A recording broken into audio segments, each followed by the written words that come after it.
Pagbalik sa planeta ni Beerus, sinubukang makipagkatwiranan sa kanyang Panginoon. Bakit hindi hayaang lumaki ang mga mortal sa iyong universe? Halimbawa, si Goten ay maaaring higitan pa ang ating iniisip. Madilim na ngumiti si Beerus.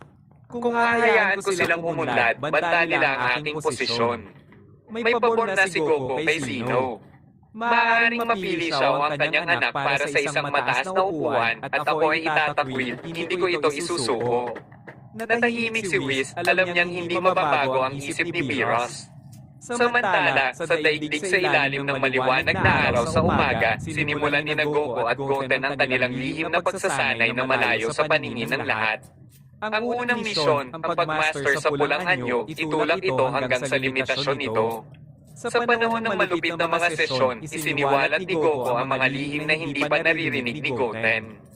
Ang katotohanan ng